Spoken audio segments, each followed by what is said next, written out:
Hello. Hi. How is everyone? So we are launching a podcast. For the love of real estate. This is our pilot episode. So I am Megan Hornsby. I am Aubrey Hornsby. We live in Toledo, and Live in Maumee. Well, we live in Maumee, a suburb of Toledo. Yeah. And we are at our office, which is Keller Williams Citywide in Maumee, and we are real estate investors. And agents. And agents, So, obviously, too. We want to start a podcast that basically explains how we got into real estate, how we got into investing, and how we are tracking that success and what we do to be successful. So this is basically everything real estate and how, as a married couple, we love to be in it. Yes, and we want to bring on some guests, so we're hoping to launch this maybe once every couple weeks, get some guests on that have also found similar success here locally, and let them tell their stories too, kind of thing. Yeah. But so you wanted to talk about what we have going on now, like Well, what we I think it's regularly do. important for our viewers to know why they're listening Yeah. to us. Yeah. So, our company, estate. a real estate Okay, company, our investment company is called Dean Avenue LLC. We started that how many years ago? 2013. Which was kind of close to our heart because the first house we ever bought was on Dean Avenue in Yes. Toledo, and it was also the name. My grandpa's name, yeah. Yeah, so it just felt perfect to name our company after our first house and your grandfather, which was really cool. Yep. So from there, we kind of jumped in, and now today, Yeah, you know how 10 he knows how many houses we own. I don't even. 13 years later, we Yeah. have 60 rentals, but out of that 60 is 18 Airbnbs. Yes. Which we started how many years? 4 years ago? Yeah, the Airbnbs was 2021. And then I got licensed as a realtor in 2014. You got licensed in 2015. So our portfolio is very diverse because we also, in addition to short-term and long-term rentals, we probably do 2 to 4 flip houses a month. A year. Yeah. Or sorry, a year. Oh my God, a month. Yeah. I would be dead. No, that'd be hard. So, A year. Whatever we can find, it just has to be the right house. Yes. So we determine the value of the house, the profit margins, and then we decide if it's going to be a rental, if it's going to be an Airbnb, or if we makes can the flip most sense it. as a flip. So, Yeah. But that being said, 60 total properties, 18 out of those 8 Airbnbs. 18 and then Airbnbs. They're 2 to all 4 local flips a here year. in Toledo. Yes, and then we obviously are realtors. So my big shtick is reinvesting real estate commission back into our local neighborhoods. Like we work on a lot of blighted houses. Obviously, people know that here locally about us. So like for 2024, real estate sales wise, we're on a team, top 50 real estate agents in Northwest Ohio out of over 2,000. And I think I was top 30 for transactions, right? Over 2,000 in Toledo. So This year alone, yeah. I mean, in you're 2024. top 100 almost every single usually year. top 100. But Top 50. but yeah, so it's good to obviously offer really good client service, and then we always recycle it back. So. But this episode is going to be the beginning. Yeah, for our Valentine's Day special. It's Valentine's. We are going to talk about how we met, how we got started, and probably leave you with the cliffhanger at the end. But it's going to evolve from there with content that you guys want to hear, people that we bring on. So yeah, so we'll get into the nitty gritty about investing and all that. But first, for this Valentine's Day pilot special, let's talk about how we met. Go ahead. You go ahead. I lost my water. Okay, so I'm from here. I'm from the Toledo area, probably 45 minutes away. Grew up in Fremont, Ohio. I came from a very hard-working family. I think that is kind of what shaped me today. Very, very hardworking family. I am one of 3 girls. My dad, for the majority of my childhood, worked at a factory, and my mom was a stay-at-home mom. He was a Marine too. He was a Marine, yes. And I have a lot of really great childhood memories, but none of them included, going on fancy trips or going to expensive dinners or anything like that. It was very just, if we took a trip, it was to Columbus. Like that was like our fancy, or St. Joe, Michigan. Like that was like our fancy, big escape from town, like our big vacation for the most part. And I think my family struggled in the beginning for a long time. Yeah, you grew up in a house that had BB holes and squirrels and Yeah, other rodents. Yes. First house you ever lived in? Second house. Oh, that was the second house? Well, yeah, I the didn't know. first house was like 900 square feet Yeah. until I was 11 with one bathroom. And then they bought a house in Fremont on River Road that they are still fixing up to this day, but they bought that in 1994. But so I didn't know anything real estate wise except simply that my family were homeowners, you know. And in the meantime, you were growing up in Florida at the same time. Yeah, so my story is completely different. I grew up in Pensacola, Florida, which is right on the beach of the Panhandle. Beautiful little area. Though, you know, everyone wants to get out of their hometown, so I spent 20 years trying to figure out how the heck to get out of Pensacola, and I went to Florida State. My parents are a unique duo, no longer together, but my mom was a strong Democrat and my dad was a strong Republican, so I grew up in a household divided, but you know, neither here nor there. But after I went to college, FSU, and graduated from there, I decided to take a job in Atlanta. God, should we talk about how that happened?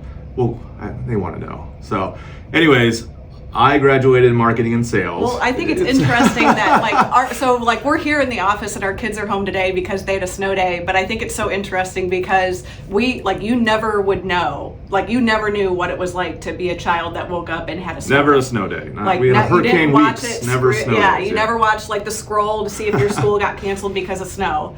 But if you guys, we have a snow day, we go sledding. You guys had a hurricane day, you guys went surfing. Yeah. So very, very different type of things. And then so after, I don't even think I knew where Ohio was on a map. So I met you, to be honest. But, yeah, so I went to the University of Toledo. A lot of interesting stories lie within that, but even though we did not know each other until after college, we both were perpetually broke, I would say. Always. Is a main kind of... Always. I wasn't selling plasma, but yeah. I was giving selling how do I sell it? Oh, yeah, right. On the street. Yeah, so during college, I mean, I was very, very, very broke. And yes, I did sell plasma among other interesting business ventures, I guess you could say, like serving. Okay. Yeah, I mean, we always selling served, food. Yeah. Excuse me. We always were servers. We always we both always had similar jobs, I guess you could say, in different sales realms, even though we didn't know each other. But you did good in college. I did. You were Dean's List in college, and I was awful. And for whatever reason, I thought it was a good idea. And so I started college at 17 because I have an August birthday. But I thought it would be a good idea to have microeconomics and macroeconomics as a business major at 8 a.m. Literally 8 a.m., on a Friday. And I remember getting an F in one of those and a D in one of those because I was either hungover, I literally didn't change from the night before, I never went. So for everyone who thought we were perfect angels from day one, No, that is not true God, at all. no, no. Oh, there was a lot of very, very low points in college, but college kids who just like to drink and party, that was both of us. I mean, we both took 5 years to graduate. But college is still a good option. So if you're going for, be a lawyer, a doctor, a nurse, but yeah. But the most fun, one of the funny, I have so many funny stories from that time in my life. I was asked to be a model for the University of Toledo honors website, right? To be slight brag, but on this, and I was supposed to sit on these steps and be fancy, I was on the UT honors. Literally, I was on academic probation at the time that they shot that. Yes, I was a student, but I was in danger of failing out. Your model student for UT was failing out at UT at the time. So. Yes. And so I ended up changing majors. Did you ever change majors? Never changed majors. Yeah. Marketing and sales. Well, first I asked Mimi and Poppy if I could drop out just to sell real estate or sell cars or do something because I was so good at sales. So one thing, her dad is one of the best sales people I know. The only person that might be better is my wife here. Learned everything she knows from her father. Yeah. Meanwhile, my parents were never in sales. No. No. But, and I was not able to drop out. My parents were literally you're going to be the first person in our house to graduate. You barely got it, but you got it. I got it. And you were on the Dean's List at the same time in Florida State. Didn't do well in high school, did very well in college. But I got all my partying out in high school. No. Okay. We'll talk about that. Another podcast. Okay. But you wanted to get out of Florida. I wanted, so as crazy as it sounds, the Panhandle is incredibly hot. Just saw I mean, snow. it's hold on. Well, I mean, I used to go, snowboarding every once in a while, but that was for a week. We got away from the heat to the cold. Now everyone gets away from the cold up here to go to the heat. Yeah. So I didn't know what the heck to do with my life. I had this degree that no one really seemed to care about. So a friend recruited me to go work up in Atlanta at Hollister. And so I packed up all my stuff to be a manager of Hollister at, what mall was it? Lennox Mall. In Atlanta, yeah. And the first day I walk in there, I'm supposed to meet the regional manager, and who's sitting there in the lobby? It's Megan. And I tried talking to her, but she never, I don't think she said anything back to me the whole time. So yeah. So I was, it was graduate. We both happened to graduate in May of 2006. You moved like June or July, got an apartment in Atlanta, got the job. Yeah, as soon as summer break was over. Yeah, I think I moved in like July or August, so I was like a little bit later than you. A month or two or before me. And tried to find a job. I was working at Applebee's here in Maumee right at graduation, and I literally remember saving up like maybe $1,000, which was more money than I had ever seen ever. And I was like, I'm gonna have to live off this, find a job. Packed up my car, moved to Atlanta, lived with two people that were originally from Toledo. Yeah, I think I was waiting at Smoky Bones. So same story. Yeah, I think both waiting tables, and then a friend. You moved down there. I moved down there just to live with Spencer and Chad, and then was like walking. She wasn't dating them, by the way. No, I was not dating them. Just two boy roommates. Perfectly normal. That is normal. Yeah. What? Like you can't have you never had opposite sex roommates? I did, but okay. Yeah. Accidentally. Or like moving to a different city type of thing. But so then I think I randomly went to the mall and got recruited to be a manager at Abercrombie, which seriously, the salary for that, like you were expected to work 50 hours a week. 23,000. We want to risk bashing Abercrombie and Fitch. You can just say I'm not going to. There's already bad press about them. We worked 80 hours a week, At potentially, least. Yeah, and after 40 hours, plus. they paid you half pay, not time and a half, Yeah, half pay. So if you didn't get manager, yes. You didn't get your job done in that 40 hours. They basically paid you half of what you were supposed to make. And in 2006, they had some interesting business practices. We can just leave it at that. Okay, well that's not what people aren't tuning in for the Abercrombie and Fitch. We met. I was the manager at Hollister, and I was the manager at Abercrombie. As cliche as that. Yeah. And then someone at your store came down to my store and said, "You should ask Megan out. She thinks you're cute." And I was like, "Okay." So I walked all the way down there, which is like. And I was like coming out of the bathroom, as embarrassing as that was, the first time that you like tried to talk to me. Okay, so I said hello. You said hi, and I said, "Hey, would you just like to? There's a group of us going out tonight. Do you want to hang out?" And she said, "Yes, absolutely. That sounds great." And then you did what? Did not show. Yeah, you did not show. That's correct. And I was like, okay. So I was like, well, forget this. And so then the same person came down and said, she's really sorry. She wants to go on a date with you. And I was like, okay. So I walked down there again and asked you out, group of friends going out tonight. Will you join us? You said yes. And then what'd you do? I probably didn't show again. You didn't show again. Yeah. And you did that a third time. Yeah. You did it to me 3 times. 3 times you did that to me. Well, so I was like, I'm done. Just breaking up with someone, and remember my mom came down and I was like, come and check out this guy I think is really hot at Hollister, and she was like, ooh, I don't know if you could get him. Okay. Well, yes, I've heard that story. I still don't believe it, but yeah. My mom loves you. Stood me up 3 times. I was done. Then we went to a work party. You got to go to the work party. I had to close up the store. So I showed up after everyone was having fun and had a blast, and I was miserable from working all day. And we went to one of your favorite restaurants in the world, a Mexican restaurant. I don't remember the name. Tin Lizzie's, I think, wasn't it? Or something like that? It was Tin Lizzie's, and I, big long booth, and I sat at the end, and they shoved Megan right across from me, and I acted like a complete a-hole to her. That's fine. I like a-holes. Yeah. Okay. So I ordered a beer on her tab, and and then ate my enchiladas. ate your food. Yeah, ate your food, and then after that night, we were pretty much inseparable. Yeah. So like literally, we got together, and then never were apart after that. Yeah. But the problem is, okay, so we were both like extremely broke still. Get back to say the the least. money part. Yeah, we were in love, but extremely poor at the same time because we had separate apartments. So you were paying, one of your 2 paychecks went to where you lived. Basically already in the hole. Yeah, by the end because of the month. Atlanta was like crazy expensive than what I had seen in Toledo area, And then my rent was one of my paychecks. So literally after. So what did two dumb people in love decide to do who lie just to our met parents each other? about moving in. Lie to your parents about moving in together. I got a new roommate. Surprise! Yeah. So that was a crazy just being time. 3 dudes now. No, but. No, we were looking at our own place. We were. Yeah. We were. So after 3 months together, so like January of 2007, we said, okay, let's get our own place. Let's get our own place together. We'll move in together. We'll save money. Each other. Yeah. We'll move in together. We'll save money. And let me back up a little bit here. After a week of dating, officially dating, 2 not weeks. not the idle. Okay, wait, no, it was like a You week. said I love you after 2 weeks. I'm not talking about that. Okay. I said the one promise you made to me. We're sitting down in that cafeteria in the food court of Lenox Mall, and you said, "I promise you one thing: I will never move back to Ohio." Oh yeah, I did say that. And I was like, and okay. you're like, I've never been there, Yeah, so don't care. That's fine. Yeah, whatever. So yeah. Whoops. Now another week later, I'm professing my love to you at a bar at 2:00 in the morning. Yes. Yeah. Oh, I think it was actually It was like an Waffle IHOP. House. Yeah, IHOP, Waffle yeah. House. Yeah. With Kenny. Yeah, we were both a little tipsy at the time.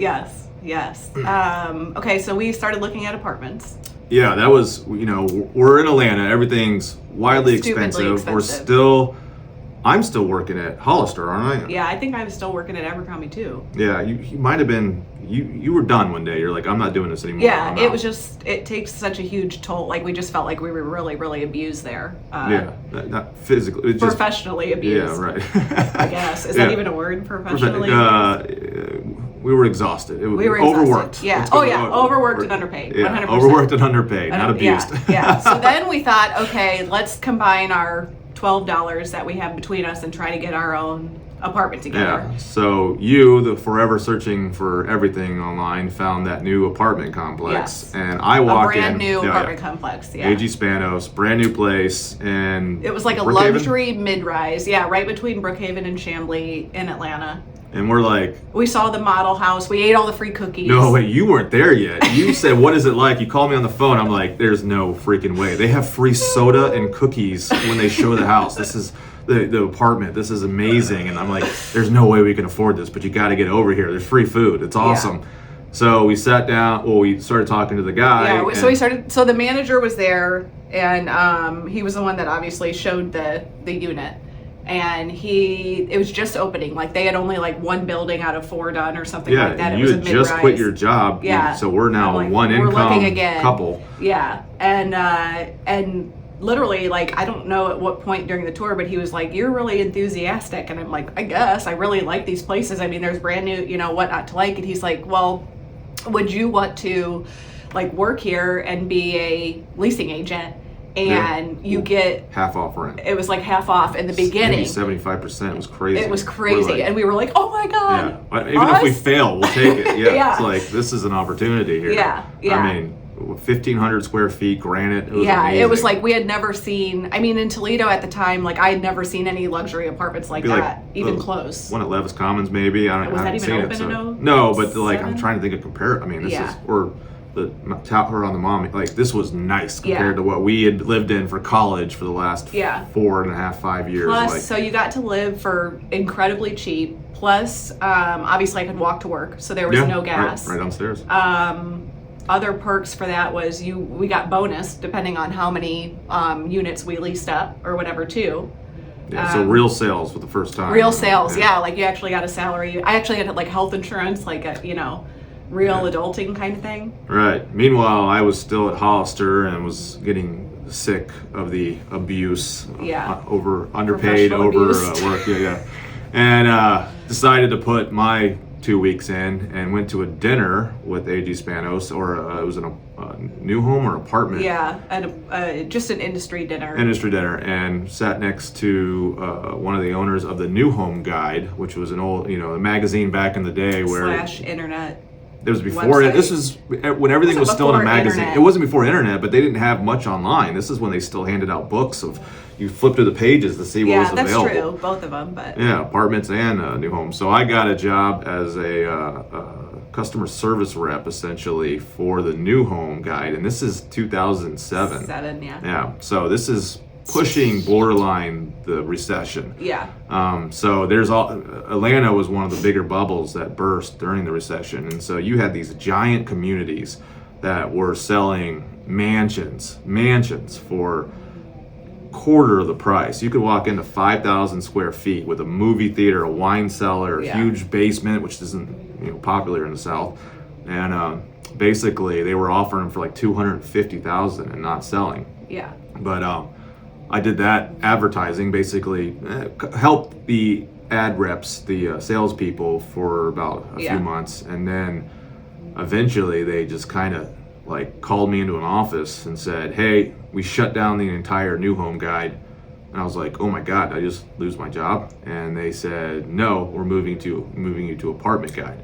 So that was one of the first times we actually got to work together. Yeah, like true. I'm selling advertising for apartments, and you're on the leasing side. So, and at the same time, like my sister Marlo graduated from college, and she had a boyfriend, and they wanted to come down to Atlanta as well. So we let them move in with us, and I feel like at that time it was maybe the first time we ever started even having just a little bit of money. Like I remember thinking it was so great if we had, I don't know if we had. Did we have together bank accounts then? No, we probably didn't. No. But if I had like $100 to last me in my bank account where the bills were paid and I had $100 left over, like, wow, I'm really making it. And that's from like rewinding to UT where donating plasma, almost got a car repoed. I probably had like a 500 credit score. I bounced a cajillion checks, like just very poor financial. The moral here is we were a hot freaking mess when we started. Just like anybody else out there looking to start in this industry, we were a hot mess, but we kind of both fell in love with the rental world. I mean, that's kind of leasing. You fell in love with the sales side, and you got really inundated in that world and figured out what it takes to lease a unit. I think it was the first time like I actually enjoyed going to work too, ever. Like I didn't mind it. I looked forward to going to work, believe it or not. Oh yeah, I know. When I got that job at New Home Guide, I'm like, I think I was making like $50,000 a year, and I was like, I'm getting a new car. This is amazing. Like we were making nothing, but comparatively, it was everything. Yes, we look back on that time very, very, I feel like fondly.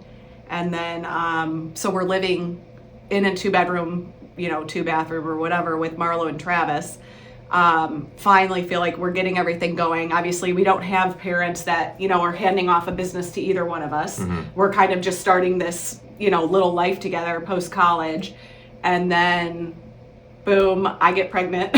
Well, let's back up. So I get this new job, you get this new job, and then I go out and do the dumbest thing ever, immediately buy a Mustang. Stick shift Mustang. To drive around Atlanta, which is a nightmare, by the way. That's probably some of the worst traffic we've ever experienced in our life. And here I am in stop and go traffic with this clutch, trying to figure out, what I'm doing. And we're like hiding from our families kind of too at this point. Like I find out I'm pregnant, Marlo and Travis are like, "Don't tell your parents that we're living with you guys," and just. Well, they know now, thanks to the. They know now, but like we're like, oh God, what are we gonna do? Like we were. Young and dumb. Literally panic mode. We buy this car, we have this apartment, we are madly in love, and of course, like anybody else, getting friends down there and everything. Kind of, we made some friends, but and then right when the sky seems the limit, we find out that Megan is pregnant, and here we are in the big city with still some money, but not enough, and we're trying definitely not enough to have a kid. Yeah. There's no way. So. No way. And then, so we have Dresden at Northside Hospital in Atlanta in January of 2008, and the recession hits. That's full-on recession. Full-on recession, where you get basically an ultimatum that you are going to have to move, right? Like they're shutting it down in Atlanta. I moved to a new home, apartment guide from that. No, that's not. But then it shut down, and then we had to go to San Francisco.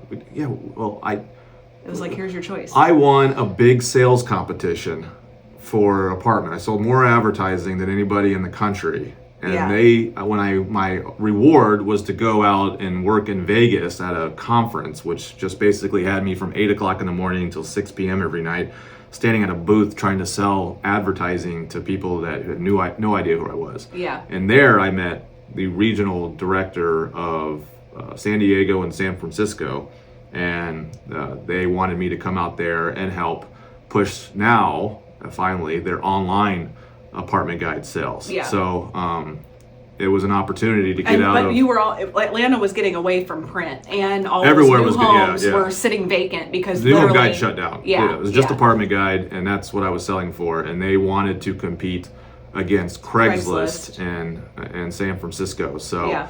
they moved me out to San Francisco to help run that team and potentially sell, thousands of dollars worth of advertising against free Craigslist ads, which Yeah. was where ground zero. That's where Craigslist was started. So Yeah. yeah. And we're fledgling still, and so in 2009 we moved to San Francisco. Yeah. And I manage a $40 million building right by Candlestick Park, which was the old now it was the 49ers stadium. First it was Oakland. Yeah, we lived in Oakland for a smidge, and then moved really cool to area. San Fran. We made some friends out there. Yeah. And then you went all the way down to San Jose. Yeah, for a brief minute. But that was crazy forward. because we had Yeah, we had no idea what we were doing in San Fran either. And then so No you idea were what we're doing. I mean, you were driving our son down to Dresden was a 45 baby, minutes a day. 45 minutes. So also so you could use the carpool lane because traffic Yes. was even crazier out in San Francisco. Yeah. And then you got that opportunity. Yeah, and then I got the opportunity at the really nice luxury high rise where our rent would have been like $3,700 a month Mm-hmm. in 2009, but they let us live absolutely for free. Yeah. As And Lisa. so, and then again, as a Lisa, yes, we got to live absolutely for free in this like gorgeous, like to die for building right on the bay, basically. So, by this point, we're happily married. We have 2 really good jobs. We Yes. just moved We to one of the haven't- biggest cities in the country. We just moved into the nicest apartment any we've of us have ever ever been seen. to. And then what happens? Pregnant with Adele. And then we find out we're pregnant with Adele. So, I think and that's we where we're stop there. ending it today. Yeah, I think that's it for today. That's it. Yeah, we get pregnant with Adele. 2009, peak recession. We'll get into, how we got here, how we started here, and then how we eventually moved into real estate. Yeah. And We should bring on some good guests that we know so many people that have great stories we too. gotta finish this story first. Yeah, we But can finish ours, but We'll finish this story. It's just another podcast. They can listen. Yeah. And then we'll talk about some of the strategies that we've utilized to be successful in the real estate, Airbnb, and flipping world. Yep. And then I think, along the way, we'll talk to loan officers, we'll talk to insurance people, we'll talk to financial advisors. Yeah. Commercial lenders, Yeah, things anything, like that. All the people that we've met along the way that have helped us there be have been successful. so many people that have helped along Bringing the a way, few for sure. friends that are familiar with their story. But I guess for like good the or bad. moral of today was to show that number one, we're first generation entrepreneurs, which I'm so proud of. That's like my biggest thing is there was nothing that special about either one of us. Like we weren't like I was never the star academic or star athlete or whatever. It was literally just pure hustle. All right. The whole time. It wasn't daddy giving a company to the, pass along. And if anything, my family said, do not get into real estate. Do not. You want to always be somebody's employee. Yeah. And now I would shrivel up and die if I was anybody's employee again. Yeah. So I think our success can, we didn't hit the ground running. We started off rough and dragging and all the other, it was tough. We didn't know what we were doing, but we had some good mentors along the way that kind of showed us a few ideas of how to get to the next level. Yeah. And I think, we'll explain all that in this podcast as it is called For the Love of Real Estate. Yeah. But we love what we do and we're happy to show you the wild ride that is our life. Yeah. So. Okay. All right. See you next time. Thanks, everyone. That was 29 minutes.